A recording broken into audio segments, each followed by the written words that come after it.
If these values are backed and promoted by ditching the hangers-on and the social democratic conservatives, backed by party reform of yourselves and encouraging a broader membership, you can once have a Conservative Party that is conservative again. Otherwise, Labour will win and we will rot for another generation. Thank you very much. Stephen Woolfe, what are you calling for today? I'm calling for a radical change of Conservative Party policy to make Conservative Party conservative again. I want to make sure that they encourage new members to come in to the party, that people like myself from different backgrounds in the north of England, our cities, are actually involved in politics, that they stop banning people simply because they are Leavers or ex-UKIP, because if they don't, they're going to lose to a Corbyn groundswell across the country. Why do you think they didn't let you in the party?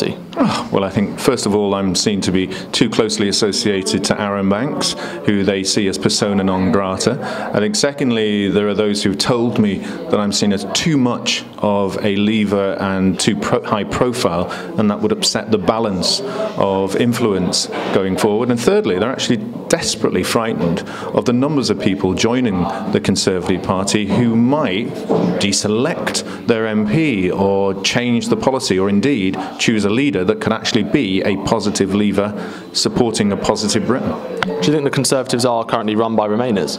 I think there's a huge influence of Remainers in there. Of course, they've got somebody who supported Remain as the Prime Minister. The vast majority of the Cabinet are Remainers.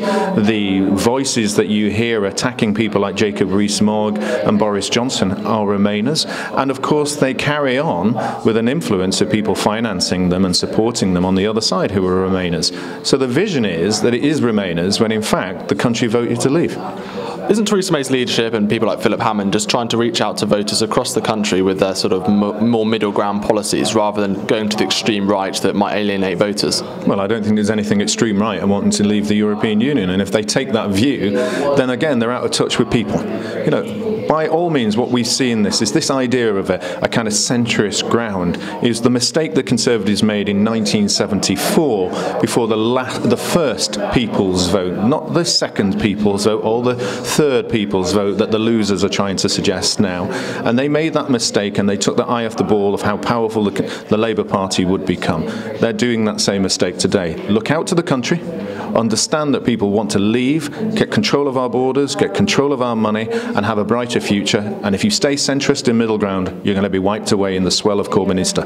If the Tories continue on this sort of path that you're not happy with, do you think Corbyn will become Prime Minister? I think there's absolutely every right and view that says that Corbyn is on the way. That's why he's playing such a good game. You know, the one minute he's suggesting he wants to, through some of his people, that they want to have a third people's vote, and the others next saying, no, we're not going to have that. And then they release really clever videos that says they're suddenly back in touch with the working classes of our English towns. Of course they're not. They're run by an Islington intelligentsia, but they're smarter. They're getting hold of populist policies, and the Conservative Party are dropping way behind. They've got the numbers and the members. The Conservative Party are losing members. They've got the enthusiasm. They're training people how to deal with the electorate and talk to the electorate. The Conservatives aren't. Thanks so much, Stephen Woolfe.